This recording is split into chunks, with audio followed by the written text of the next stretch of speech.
Hey, good afternoon, everyone. Thank you for joining us. My name is Dave Pilati. I'm a senior fellow here at the Watson Institute. And in addition to having the honor to teach undergraduate classes at Watson, I am very fortunate to work with three individuals who are in the room right now, one of which you're going to meet today, in the Military Fellows Program here at Watson. An opportunity for active duty U.S. military officers to engage with the Watson community for 1 year. And so we are indeed lucky and honored to have Lieutenant Colonel Jonathan Bott kick off this really important discussion today. I wanted to give you a very brief intro on his background so that he doesn't have to do it.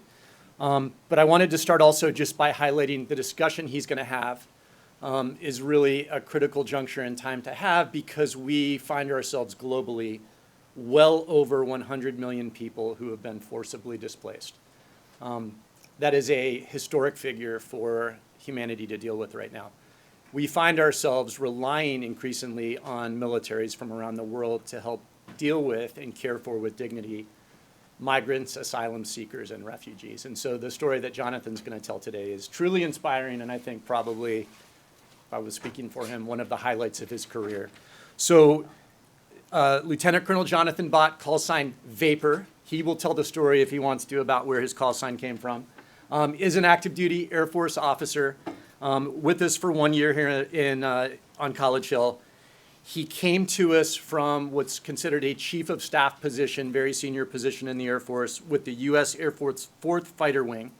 And prior to that, he served in a commanding officer role as a commander, the ultimate authority and responsibility of the 333rd Fighter Squadron of the Air Force. He is an Instructor Weapons Systems Officer with well over 2,200 hours primarily in the air, flight hours, primarily with the F-15E Strike Eagle. He has 6 deployments overseas. I will list off a few of them because they are very interesting and relevant places to all of us here at Watson. So Afghanistan, the Persian Gulf, multiple locations in Europe, and most recently, Operation Allies Welcome, supporting the Afghan evacuation effort. So please join me in welcoming Vapor.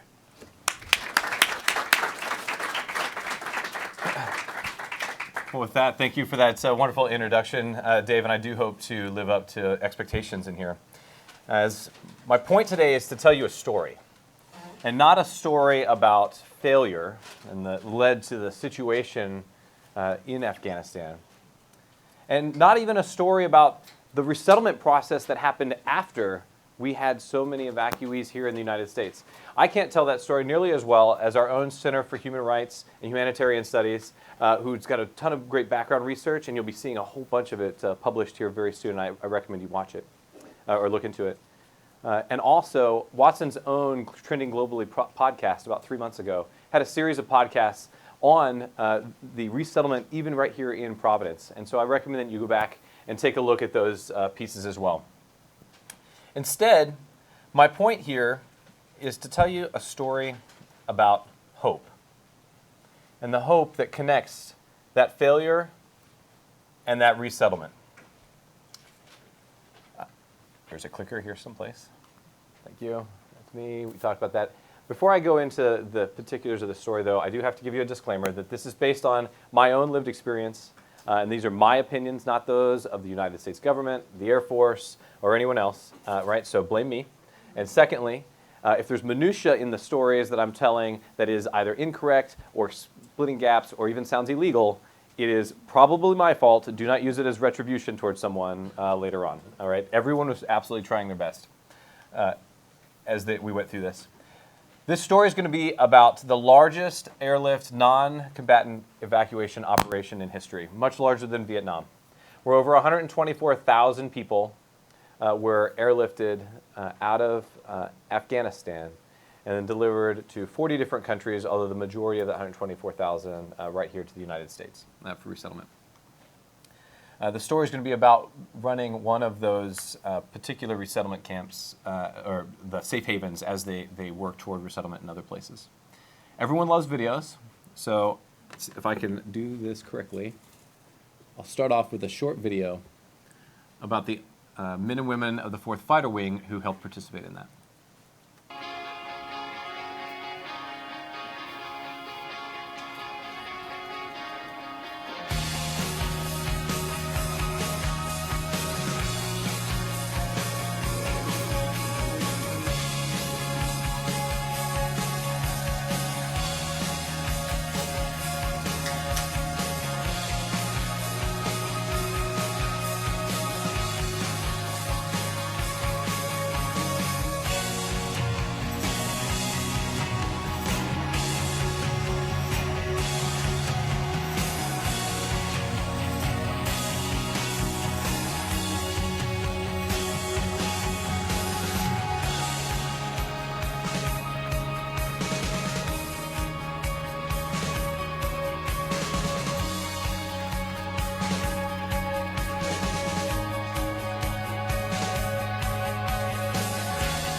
Thank you guys back in the back for helping me get through that.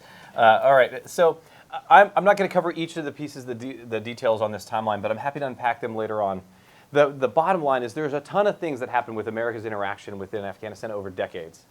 But I'm going to start my story by talking about in February of 2021, the U.S. entered as part of an agreement with a number of other players called the Doha Accords, in which one portion of that Doha Accord said that the U.S. is going to cease combat operations or remove combat troops from Afghanistan. And that was February 2021. That was during a transition of administrations in the United States. And there had been plenty of other dates set. You may have heard back in 2019, and then in December of 2020, May of 2021. It didn't matter. The Biden administration said that they're going to look into this, and they're going to put a pause on this idea that we're going to leave by May of 2021. And in April of 2021, they made a decision. President Biden announced that by September 11th, 2021, that we'd have all U.S. personnel out of Afghanistan. That was a key point. That the U.S. military started removing military equipment at that time. I had one of my own family members there in Afghanistan that tells me plenty of stories about what it was like just trying to stop the operations that they had and move folks out. And so it was very difficult on the military, not considering having to move people outside of our own folks. Fast forward in July of 2021, 19th of July 2021, there was an official request by the Department of State to the Department of Defense for assistance in removing U.S. citizens and special immigrant visa holders from Afghanistan. The planning assumption for them was 3,500 to 5,000 people that they needed the U.S. military to help them move out. Because the Department of State at the time was tracking about 6,400 U.S. citizens in Afghanistan. And they just knew at this time it's going to be very difficult for us to get them all out. And oh, by the way, that coincided with about the time where the Taliban operations in the countryside were starting to take control of portions of the country. You fast forward, the 15th of August 2021, and things had gotten significantly worse. The Taliban entered Kabul at that time, on that date, and the president, along with the National Security Council, had a discussion about it. The president authorized a non-combatant evacuation operation to occur for in Afghanistan.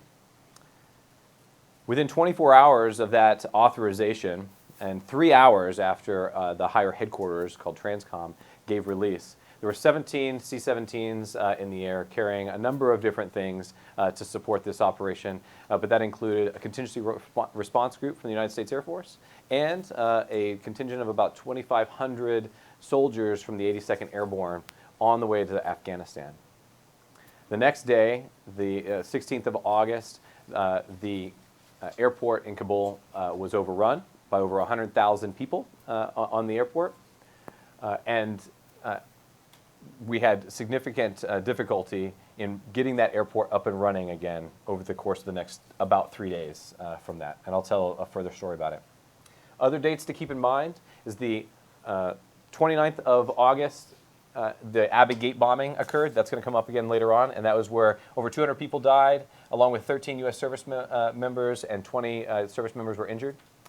On the 1st of September, the airlift out of Kabul was considered complete, and although there was potentially a handful of U.S. citizens left, we were going to find other ways to help them out of the country if they wished.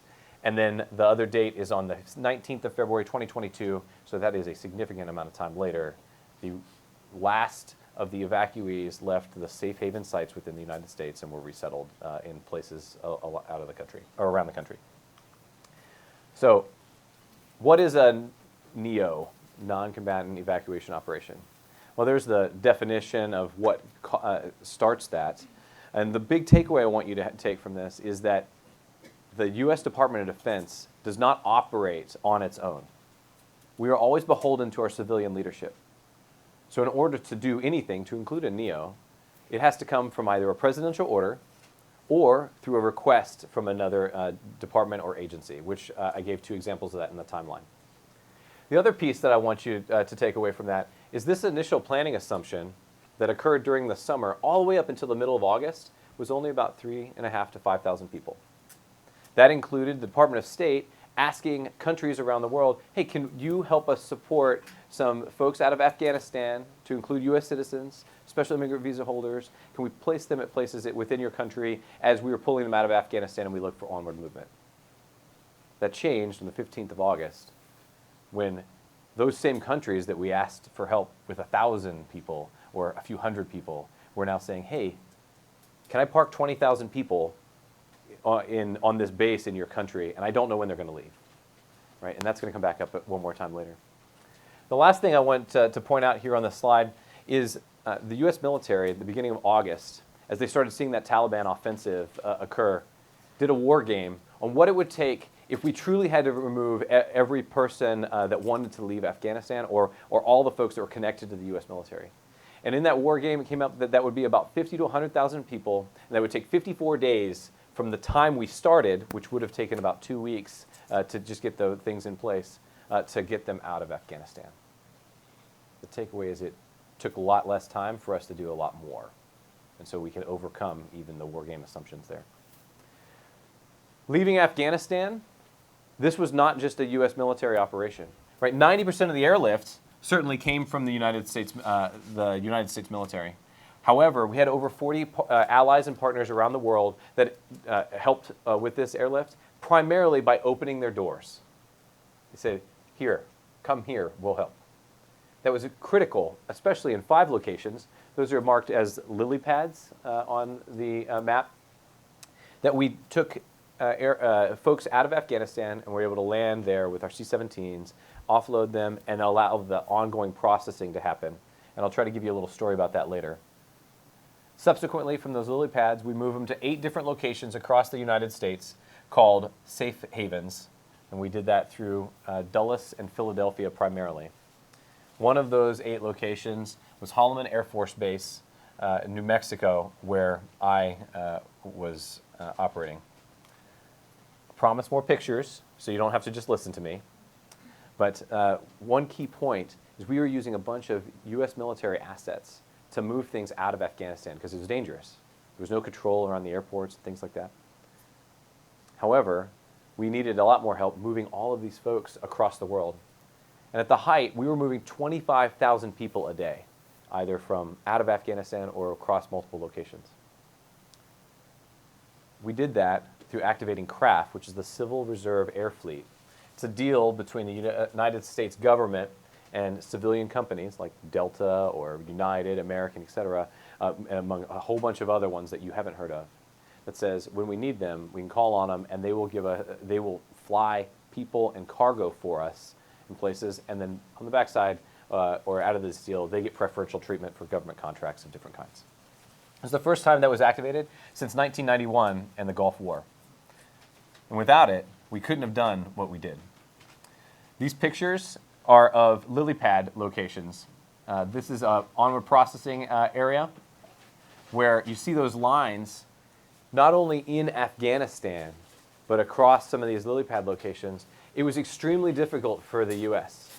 to try to determine who not only was a U.S. citizen, but how are we going to work with these folks? Because you had people that left Afghanistan in 1970s, right, and came to the United States, became U.S. citizens, or were born here as U.S. citizens, went back to Afghanistan and tried to build that country up over the last few decades.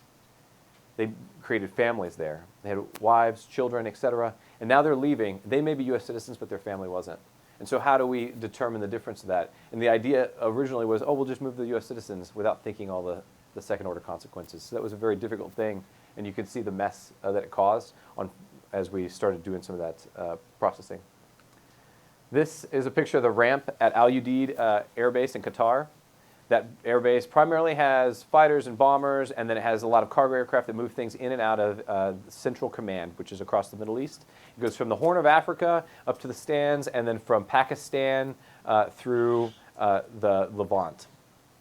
That's a lot of space. And typically, in the entirety of that space, there's only 8 C-17s. At the height of this operation, there was 47 of them parked on this ramp. And so we had to launch all the other aircraft, find places for them, and our allies and partners helped us for that, so we can create space. And lastly, This is a picture of a lily pad location at Ramstein Air Force Base in Germany. You can see all of these very temporary shelters that were stacked up there. And at one point, there was somewhere on the order of 80 to 90,000 people processing in or out of Afghanistan through there. Not only the evacuees, but also other personnel. The last folks didn't leave Germany until 9 months after this event started in May.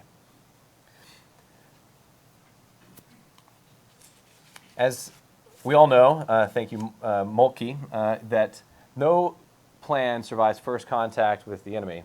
And I don't mean the enemy of the Taliban, it just means we can't plan for everything. When we look at that plan, at DHS, the Department of Homeland Security, wanted us to screen every person coming out of Afghanistan, which was what was happening over the summer. That screening process took approximately 2 hours per person due to translation, due to medical issues, etc. And had to be done on a machine. That machine is only, there were only 6 of them in the entirety of U.S. Central Command. We, at one point, when this airlift operation, the NEO, started, we had around 250 people every half an hour showing up to one of the lily pad locations. It was physically impossible to do the screening and care for the folks at the time. That brings us to the idea and mentality of the U.S. military, which I love. Sometimes it's just about making it happen. And you can trust, or what I love is being able to trust people who, it doesn't matter if it's their job or not, if I tell them to do something, they're going to go get the job done to the best of their ability. So the U.S. military was told, just get them out of Afghanistan, and it will work out the rest of the things to it. That idea of just making it happen comes into play when I think back to the airport, which was the Kabul airport was being run at the time it was overrun by our NATO allies, the Turkish, through mostly contractors. Well, when that airport's overrun, all those contractors took off, right? They didn't want to be there with all those folks. They didn't know how to operate an airport and provide security. That wasn't their job. And so the very small contingent of Turkish soldiers that were there helping to run that airport were overwhelmed and didn't have the ability to do it. And so a good friend of mine, who a lot of these stories come from, who's now the head of the Department of History at the U.S. Air Force Academy, Colonel Matt Dietz, he was the director of operations for a lot of this airlift operation. He calls up our NATO allies at the NATO headquarters, and he said, I would like control, or authorization for control of the Kabul airport. And the respondent at the NATO headquarters said, well, how are you going to do that? And he said, well, I've got a couple of Marines on the ground, and I've got a handful of airmen that know how to control aircraft, and they're just going to do it. And he said, well, whose authority are you operating under to ask for this, to do this? And he said, mine, although I'm pretty confident that my president wants me to do this, so that's why I'm asking. And the NATO, the guy at the NATO headquarters said, okay, if you can do it, do it. And so that's what they did. And that contingency response element that I talked about earlier, they are built to be able to run an airport. They do refueling, they do cargo operations, they do processing of folks, they run, they can control aircraft, they do a whole bunch of those things. So when they arrived through there, they were able to clear the airport, they were able to get folks on and start that process rolling over the next 2 weeks to do that large airlift. At one point, we were able to move that many people because at one point we had half of the U.S. Air Force's C-17 fleet dedicated to this airlift. Now, C-17 carries approximately 150 people on it when you're just loading passengers, typically. That's their planning assumption. Their limitation, by the book, is 275 people in a C-17. Well, as many of these famous pictures that you see with the people surrounding it, this matters. Because on the 16th of August, C-17 was on the ground when that airport was overrun. They were loading up some cargo to be moved out of Afghanistan, and 100,000 people are streaming across the airport and just started climbing on board this aircraft with an American flag on the tail. That crew of 4 people on Reach 871 had a decision to make at the time. They didn't have time to ask for permission or what to do. They had a decision on whether they were going to try to push all of these folks off of the aircraft and take off before the Taliban took over the airport. They were going to do the best that they could with the opportunity that they had to save as many folks as they could. And out of that moment, that crew decided to take on as many people as they felt comfortable placing into the back of that aircraft because they knew their aircraft and how heavy it was, the weight limitations, et cetera, and the safety of how many people they could put on there in the back of the aircraft. And I have to go back to my note to make sure I get this correct. It was a record of 862 people that they placed in the back of that C-17 before it took off. Both of these famous photos come from that particular flight. I can't imagine being that crew. Much like being on the Titanic when the lifeboat started going down and being someone in charge of that lifeboat, knowing that if you put too many people on it, it's going to sink. And knowing that there's not enough lifeboats to get everybody off. But you want to do the best you can for as many people as you can. And that loadmaster who gave his blouse to cover up that sleeping child, who I can only imagine, finally felt safe after who knows how long. Because they're doing the right thing with all the opportunity that they have.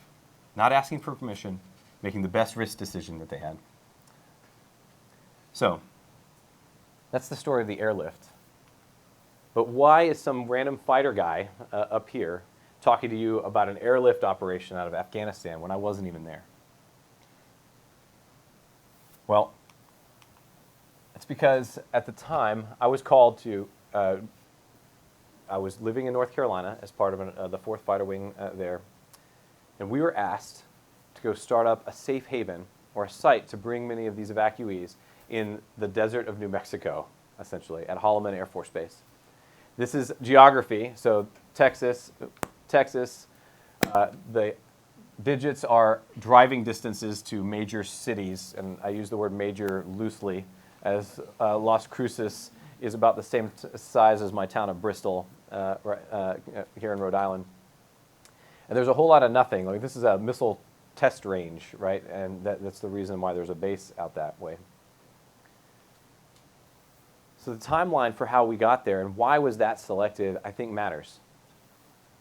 Because as we see that overrun of the airport and the president says, just get them out of Afghanistan.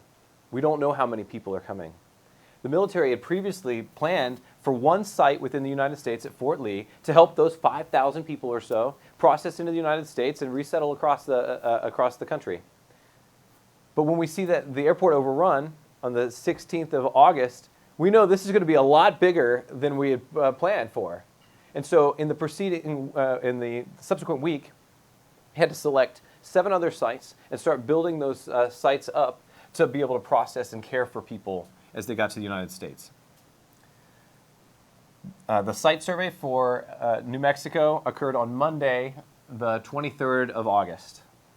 On Tuesday, they selected it as, yes, that's a location that would work, and they picked a contractor to start building out part of that site. On Wednesday, the base said, hey, I've got some reservations about being selected for this site. Namely, I don't have the infrastructure to help with this. I don't have medical care in the local area, and I don't have the personnel to support what you're asking us to do. It's just a couple of thousand people that work at that particular base, and their mission is to train aircrew, train folks on unmanned aircraft, right? And then they have a small contingent at that base, which I'll get back to, called the Bear Base, which is like, how do I set an expeditionary base up in a box? And they have the equipment there, which is one of the main reasons why we selected it. So on that Wednesday afternoon, there was a call made to my base in North Carolina. We were, that Wednesday morning, we sent people up to New Jersey to support another site, hundreds of people to go support that. We sent people to Dulles Airport to do the control of where these aircraft are moving to. And most of our focus was on sending a contingent of folks to Europe in about 3 weeks to deter Russia's, what we thought was going to be an invasion, subsequently was, of Ukraine, and support our allied partners by moving folks around and practicing what we call agile combat employment, which is very quickly getting up and moving from place to place with the infrastructure available to it to do flying operations. That was our focus. And we got a phone call at 6 o'clock at night and said, hey, we think we're going to open up a base or a safe haven for Afghan evacuees in New Mexico, and we think you're going to need to help with that. That's that's far from North Carolina, right? Was our response. But yes, sir, 3 bags full.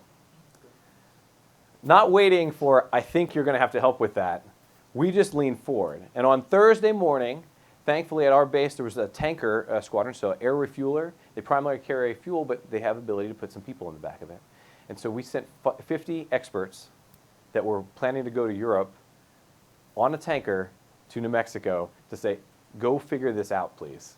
And worst case scenario, you get a free ride in the back of a tanker across the country. No frequent flyer miles, sorry. Thursday morning, right about the time, just before they took off, we got the phone call back that said, you have verbal orders to proceed to New Mexico with whatever you think you're going to need and set up a safe haven. That was the extent of our orders and background into what we needed to do. Period. Phone call was less than a minute and a half. So we just started getting people airline tickets and flying them as close as we could to Holloman Air Force Base, New Mexico. A couple other pieces which I'll refer back to later on, but we essentially arrived on the night of 27th, Friday, 27 August. On the 28th of August, we started to build out the life support area, the village, welcome center, et cetera. I'll show you some pictures. The weekend that occurred between there is where a lot of that building and trying to find our pants occurred. And then on Monday morning, the 31st of August, we accepted our first arrivals of 136 people.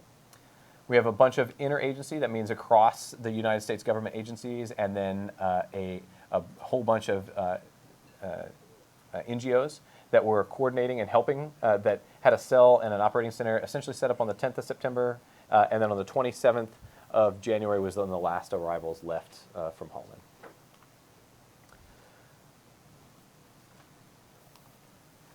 How did we go from being a mirage, a hope, in the New Mexico desert to being a miracle? Well, I told you about that ACE stuff. Based on the time, I'll quickly go through this. One of the things I didn't cover was having that base in a box, BEAR kit, that stands for Basic Expeditionary Airfield Resource. Well, out of that is a whole bunch of construction equipment and tents like these, like you saw before. And so when we got the approval to unbox these kits that are typically used for wartime, that we started building these things out to support the supporters that are there and to support some of the arrivals because we needed to start getting people in as quickly as possible. The second thing that we have, both there at my base but broadly in the DoD, is that you have expertise. You have engineers, you have folks that understand how to make a mission happen, even if it's not necessarily what the mission is of theirs. You have manpower, and you have organizational structures to get something done. I'll show you a picture here of this is what it looked like, the location looked like on Wednesday the 25th. I lost my Thursday the 26th, but essentially it's a big flat ground. On Friday the 27th, this is what we started building out. The contractor was doing this. Some of those, the tents and some of the other support structures were being done by U.S. military folks. And then this is what it looked like during the weekend just before the arrivals occurred. So who were these folks that made up our task force of 851 folks? Well, there was one National Guard general from Minnesota. He's a spectacular individual, and I'd follow him anywhere. But he was in charge. Why? Posse Comitatus. You do not want active duty military folks doing operations on the United States because you want them used for external threats. You don't want any kind of weirdness between the U.S. military and our populace that we're here to protect, right? And so the National Guard, they're in charge, one of them. And then we worked for him under a different title of the U.S. Code, and we can unpack that if you want.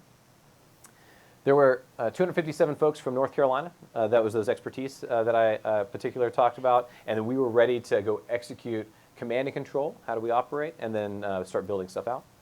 And then we had 40 local experts. The Air Force has two teams called Prime Beef and Red Horse. Both of them, for your point, they're civil engineers that are able to build out a base. And they existed there on Holloman. And then there was other pieces that I may or may not get to about Expeditionary Medical Squadron and Defense Squadron and the contingency response element on how to run an airfield, because it was a fighter base, not for people, right, that we tagged on.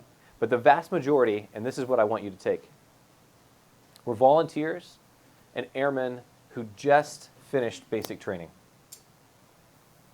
Busloads, and I do mean busloads, of second lieutenants who are awaiting pilot training showed up to the base.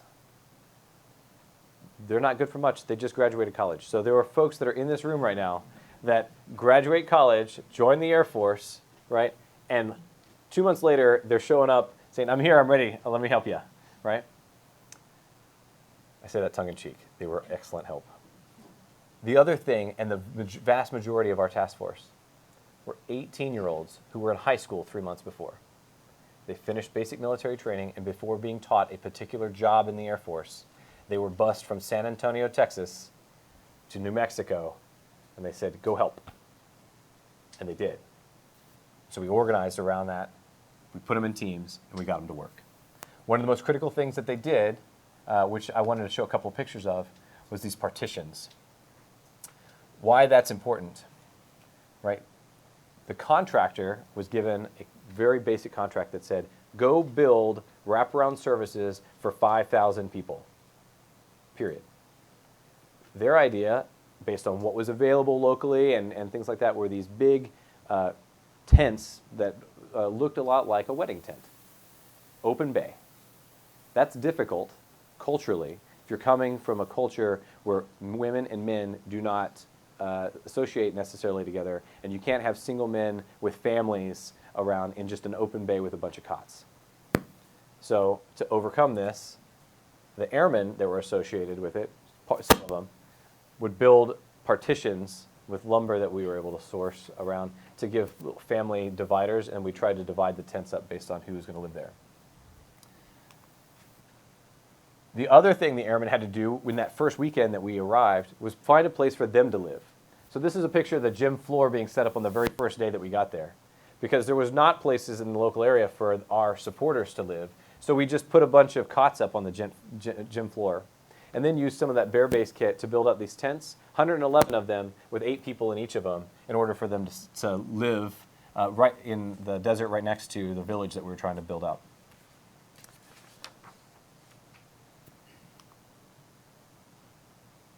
They also had to build out a headquarters building, which did not have internet. It was built for the Germans for a long time ago, so the power wasn't compatible. There was a number of issues to that. I'm going to skip that based on where we are on the time, because a more compelling story is the welcome center that we had to build out as well. When folks got off an airplane, how do we process them, take accountability, talk to them about what's going to happen next, and then get them settled in the village environment.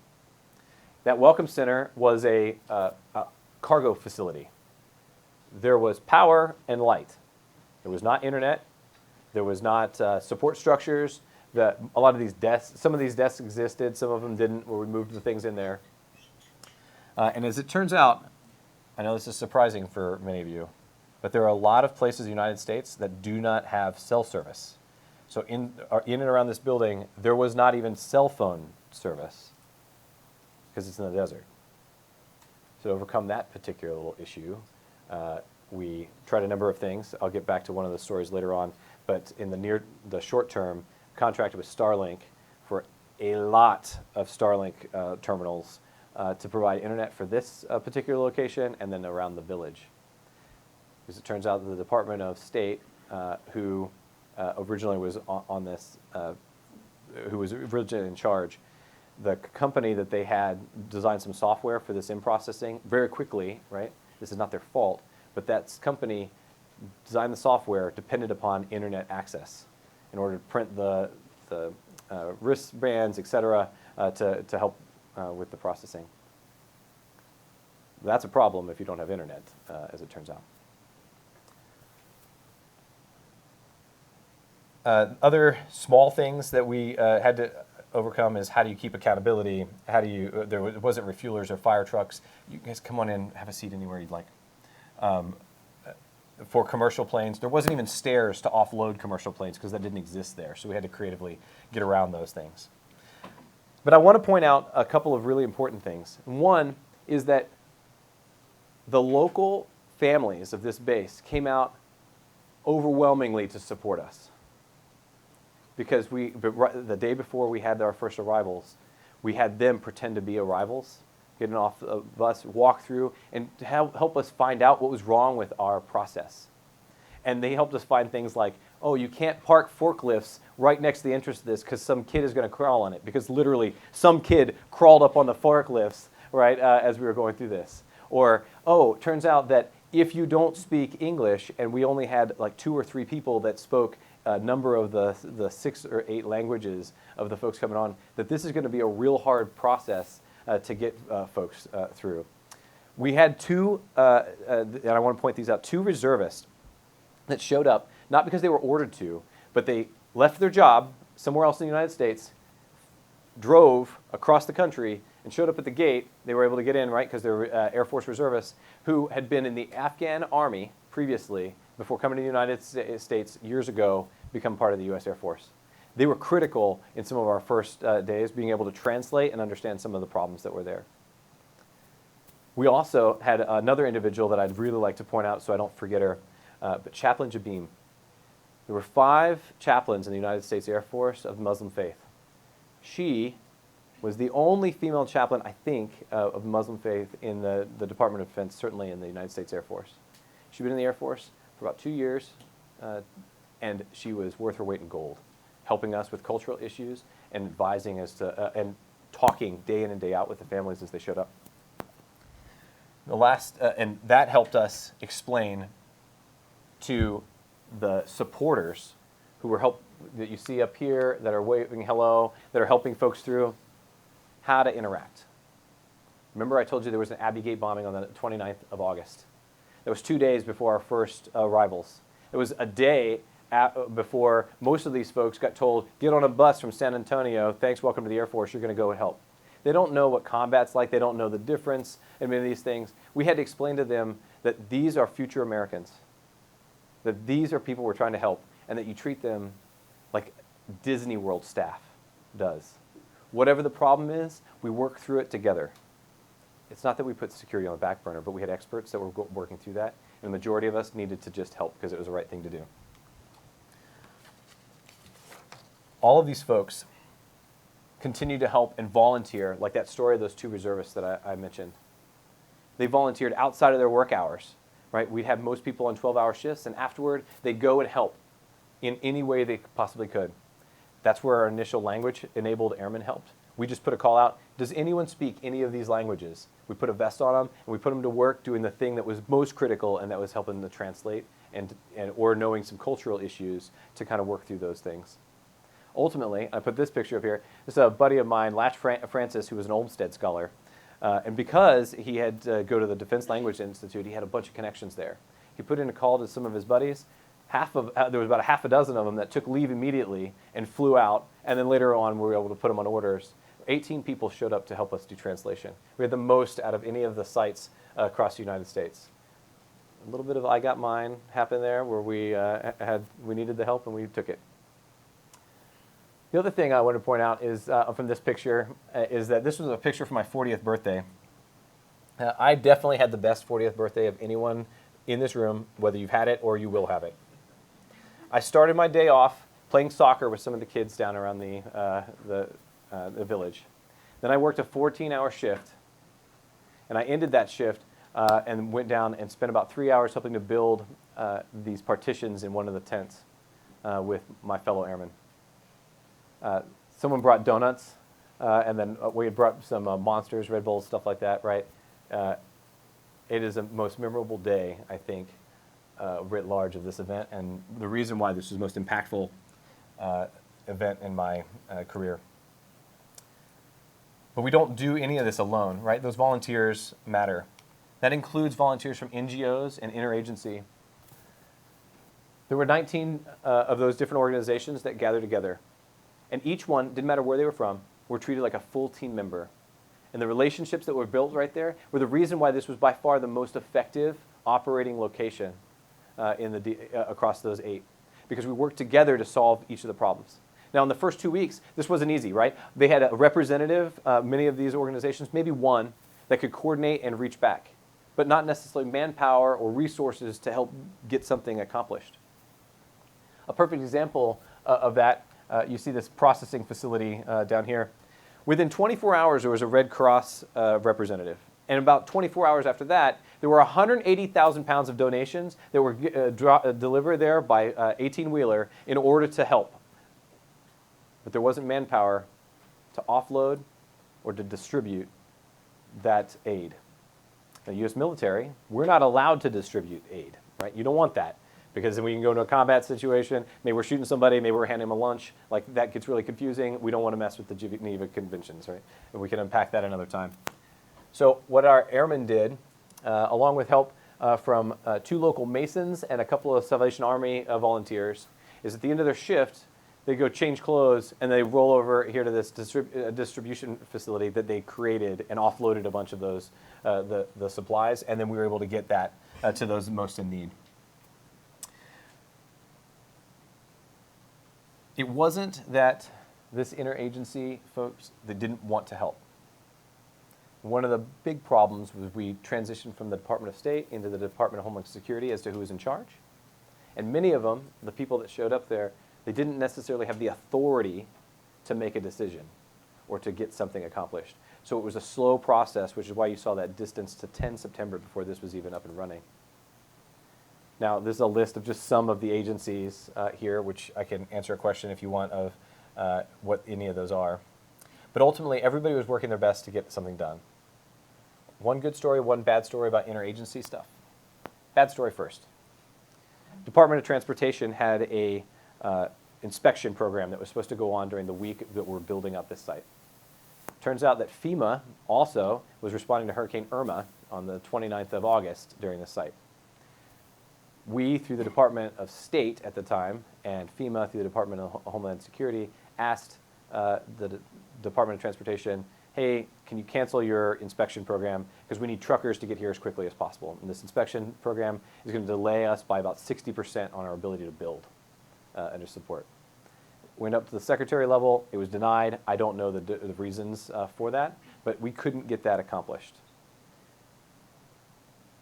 Alternatively, 2 different organizations, the Department of the Interior, which has the EPA, and the Department of Commerce, who's run by Gina Raimondo, former Rhode Islander here, right, who owns the FCC, worked together to get us internet.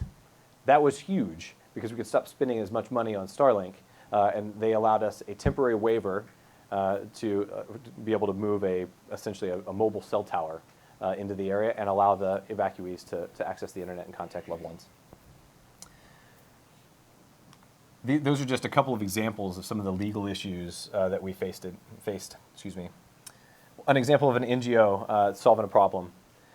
We were not equipped nor under a mandate to handle any unaccompanied minors. One day, a young woman, 17 years old, came off a plane and during check-in was putting the information in, telling the airman. And the date of birth matched a 17-year-old rather than an 18-year-old. And Aaron was like, ooh, this is interesting. Who's your family? Da-da-da, they're not here. She'd made it there because part of her extended family, or the tribal relationships, allowed her to move through the lily pad locations and previous thing. But now she's here in the United States, and she wants to rejoin with her family that's someplace else. That's not good for us. And so the Department of Health and Human Services ultimately took responsibility for her.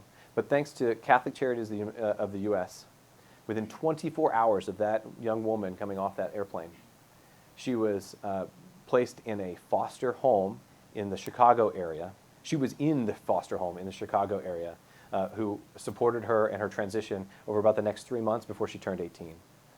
And so that was a huge win within 24 hours because there was a relationship and somebody that was able to make some phone calls and make it happen. There were plenty of other issues. Based on time, I'm not going to unpack all of these, but suffice it to say that it was fairly complicated when you look at how do you enforce law, like who's responsible for security within the village, or the state owned the law enforcement in that area of desert, but it was on a federal installation, and if they ever left the base, then they weren't going to be allowed back on, which if they don't have medical care and we had to take them to a hospital, which is an hour and a half away, like how do we move them from the base down there and then get them back on? Like these were really complicated issues that we hadn't thought through before, but through creativity and through relationships, we made it work. Some of the other things, we started also thinking, well, this is taking a long time to process them, to resettle, so how do we do long-term care? And so we just put a call out, what airmen knew how to do these things, whether teach English as a second language. We did sporting events, showed movies, and one of the biggest things we did was we gave agency to the evacuees themselves. So every aircraft that landed, a couple of the elders or senior folks we identified, and we brought them together in different types of jirgas, which a meeting of community members to work through issues that both they faced and that we faced, so that we can work through it together as a team. And they did continue to do that all the way until the last ones left. I do want to say one example of that issue was traditionally during mealtime stuff, the male in Afghanistan would have that priority for food, mealtime, et cetera, right? And in America, and the way we built the dining facility, that caused a couple of second-order problems, whether they were sitting in there and then the women and children wouldn't enter the facility until the men were complete. And so day one, we knocked that off, and we had the women and children eat first, and that obviously caused some concerns among the male, and we had to just say, look, this is a cultural thing about America, and we're going to have to work through how we do this together, and we found the right way to communicate that. I'll leave that as my last big story. Ultimately, we focused on these big 5 things. We worked together as a team, and we remembered that our mission was to provide hope and facilitate the onward movement of these evacuees to other folks, to other places. The story that most reminds me of that is the very first arrival, and the 136 folks came off the back of a C-130. And I saw folks that had nothing else in the world except for maybe a plastic bag of their stuff. And they walked down the C-130, and they're so thankful to be there in the United States. And we're doing our best. And I saw a bunch of my fellow Americans like waving to them and helping them through that. And then when the bus took them over to the, you saw in the video, to the village, there was a little girl off that first plane. She was 5 or 6, just younger than my youngest daughter. She had a backpack that was about the same size she was. She came down off of that, and I was really down. I was tired. I was working 18, 19 hours a day. I didn't know how we were going to possibly do this. We weren't anywhere close to complete with this place. And I saw her skipping from that bus to the tents that we had thrown up because she had hope. A hope for a future, a free future. And we didn't do everything right, but we did something right for that little girl.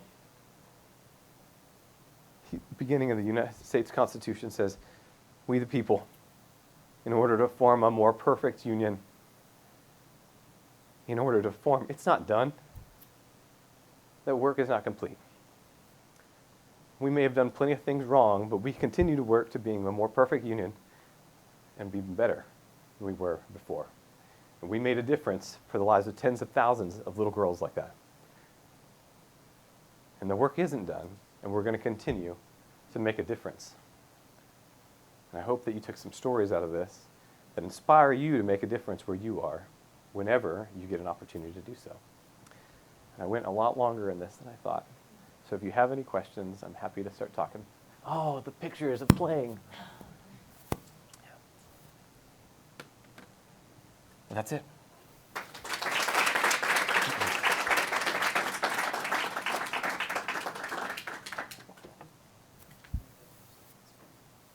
Any questions? I got a question. Yeah. So in the military circles, we discussed the idea of moral injury quite a bit. And for people in the room who don't really know what that is, that's what's typically seen as combat stress or post-traumatic stress disorder. It results from, generally we associate it with combat actions that are traumatic, right? You have a whole population of people being moved across the world that have known nothing but combat trauma for the last 20 years. In the rush to provide physical infrastructure in the big fives that you talked about up there, at what point was the realization that we're basically bringing thousands of people that may or may not have combat stress into a foreign culture taken into account? And was there any medical focus given to that idea of moral injury to the evacuees? Absolutely. In fact, we recognized it, thanks to Chaplain Jabin in particular. We recognized it on the weekend before our first arrivals. We had a conversation about what we could do, but we were very limited. Big Daddy Warbucks, DOD was still limited on what resources we had available. And so that's where the idea of like that JIRGA, for instance, came from, on what are the issues facing the population and how can we best address that issue at the time. We had a EMED squadron, which is our medical folks. They're a deployable unit that runs a trauma hospital, right? They were not necessarily the battlefield, the mental health professionals, and they weren't supposed to be doing, or didn't the medical processing to be able to do the resettlement process. And yet we're asking them to do that. And so they were spread thin. And so what we did is put a call out to the 851 folks and said, hey, what backgrounds do we have? And we did have 2 airmen that were trained counseling in different AFCs. And we put them to work in the village, right out front in the mayor's cell of the village, to be able to provide some, go around, notice when things are wrong, hear from the translators when things are wrong, and provide some support as best they can. Along with a couple of paramedics, Air Force paramedics, that provided like a triage on what is a real big medical issue or what just needs some aspirin right there. That work continued on, and as that interagency process got better, and they recognized it in the processing, our facility was able to provide a little bit of that support, or link with the NGOs that were helping, and there was 200 resettlement communities around the United States, and organizations around the United States that were taking folks. And so the knowledge of the help that was needed persisted, at least from Holloman Air Force Base, as we moved those the families on. So we couldn't always do it in the acute, but we tried to do it in the long. Good question. Thanks. You guys are welcome to leave. I know we're hitting about the 1 hour, but I'm happy to answer any questions that you have until someone kicks me out of the room. Well, my name is Omar. I've heard of a few incidents of arrest of people within the bases. Mm-hmm. Not common, but it happened. How did you address some of those issues, and why somebody would not argue that this could have been actually just a cultural misunderstanding? Sometimes there were cultural misunderstandings. Thankfully, at our base in Holloman, we had very few of the misunderstanding occurred, but we were able to work through it because of the process, which became a best practice later on, that not only the JIRGA that occurred every other day and then big ones on the weekend, but because we had some cultural advisors that were there. I will say, to answer particularly your question about arrests, we did have cases of domestic violence and child abuse that occurred. Were in very small, very, very few of those, but they did occur, and we had to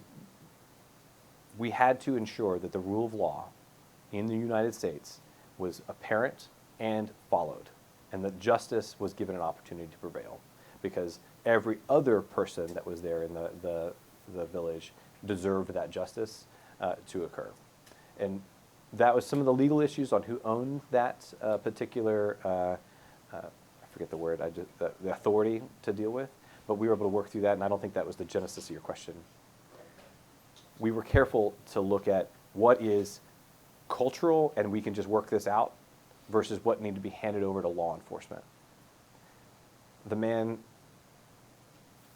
who took a child off of the particular, outside of the village, because we didn't put, we wanted to avoid fencing and make it look like it's a prison and things like that, right? So we didn't put any of that stuff up. So someone was taking a child away from the village, not his child, away for nefarious means. That person was prosecuted. The person who was having an argument with his wife, that was counseled about perspectives, to use two different names. Does that answer your question? Yeah. So excuse me, I'm from New Mexico originally, so this is like really interesting to hear about. Did I do the distances right? I'm just kidding. Yeah, this is spot on.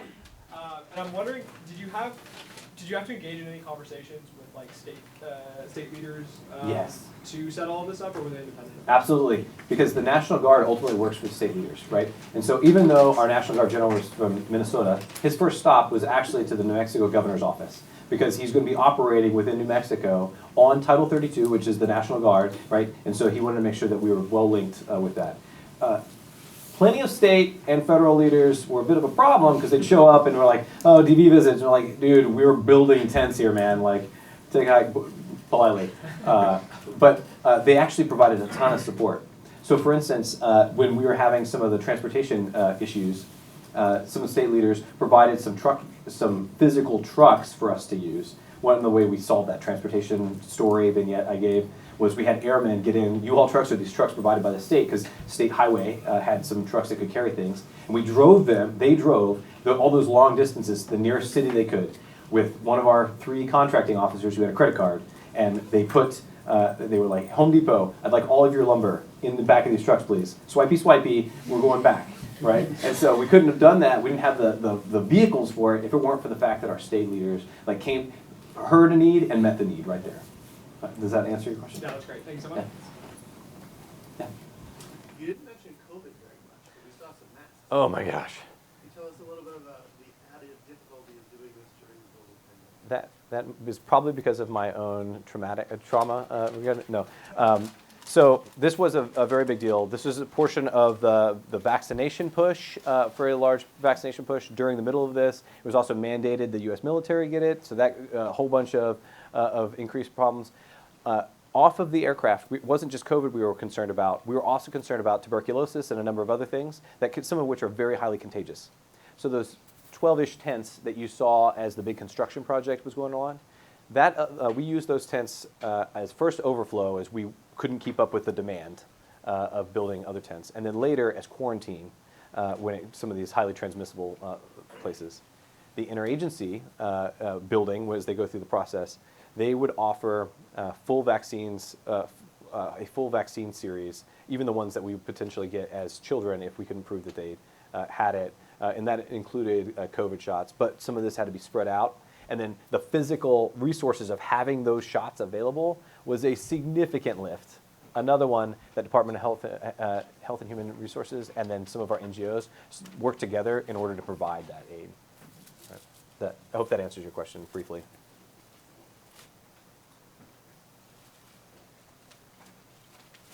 Any other questions? I know I'm over. Nobody's given me the hook yet, so. Oh, yes, please. This might be based on incorrect assumptions on my part, but I'm kind of wondering, based on resource availability and mostly personnel availability, why wasn't this something that the Army considered? So the Army did. No, I brushed over that mostly out of time, right? So the Army and the Marines both ran facilities, and or safe havens. The majority of the safe havens were actually run by the Army due to their numbers. In fact, in Fort Bliss, which is about 2 hours south of Holloman, in El Paso, that was a much larger facility. They took 20,000 folks there at one point, and as they shut down, we took the additional. The high point for Holloman was 7,000, right? So just to put it in comparison. So they were absolutely involved. In fact, having that one so close caused a little bit of a problem that our engineers had to overcome, because as we were building this out, we started to cause brownouts in the area because it turned out that Fort Bliss and Holloman were on the same grid. across that part of the United States, so we had to put in a bunch of generators to fix it and stuff like that. But they were a great team to us. They worked with us. We shared best practices. And then when families ended up at these 2 different locations that were actually families, we would move the family from one location to the other depending on which one made sense to get them back together. So they did a great thing for us there. Did you have a question? Anyone else? Well,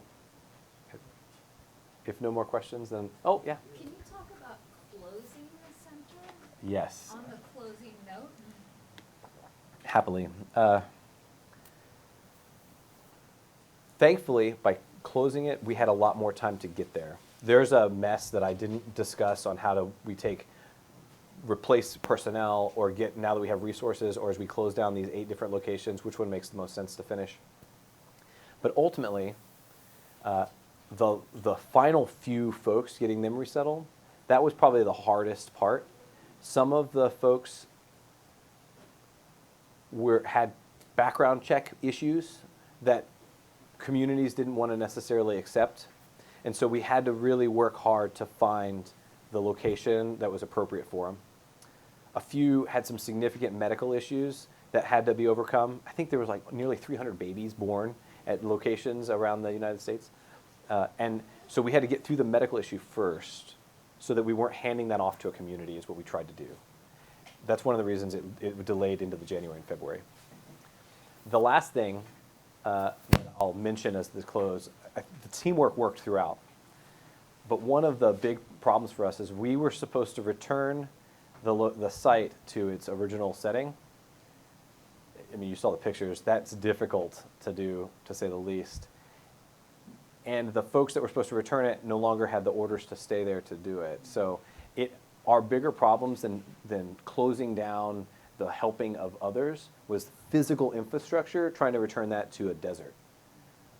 Especially not knowing that that piece of information wasn't necessarily widely shared among the people just trying to make it happen at the beginning. And so the EPA had a little bit of words for us as we closed down the location, but ultimately we did our best. And I think history will show that we did what we could with the circumstances we had. Did that answer your question? Kind of took a broad brush to you. Thanks for that, Blair. All right, going once, yeah. Sir, my name is Siddiqui. I'm one of the guys. I came from Afghanistan. I was military pilot in Afghanistan. Thank you for coming here, and thank you for what you did. I really appreciate from all the service you did it for all of our nation, for riches, for people that work with Americans. But I was one of the witnesses. I saw that situation. Right now I have all the tragic memories. My main concern is about this. There is hundreds of my friends. We did our training in the United States. We work with U.S. Army, but still they stuck in Afghanistan. Some of them went to Pakistan, some of them they didn't get the chance to come. I know, but during this long process of evacuation, it was really a lot of difficulties, but we were getting lucky. Mm-hmm. But my main concern is about my family, my friends. They're stuck in Afghanistan. Some of them going to Iran, some of them going to Pakistan. And all that region is not safe for them. Every day, every moment, there is a big possibility for them. The Taliban will search them. Even if they go to Iran, Iran is not safe for that kind of Mm-hmm. people. If they know they're checking their background. They have access about all this information that they did in Afghanistan during the last 20 years. As a military, what you're thinking about their future, what will happen for them? Siddiqui, thank you for that question. And actually, that's one of the most difficult things for us to answer, not only as a military member, but as a population. You know, how do we follow through on the promises that we made as a country for the allies that supported us, regardless of the roles that they did that in. And my heart certainly goes out for those that not only are stuck in Afghanistan, but also are separated from family because they ended up in different locations and made it a difficult process. I'm going to answer that in 2 ways.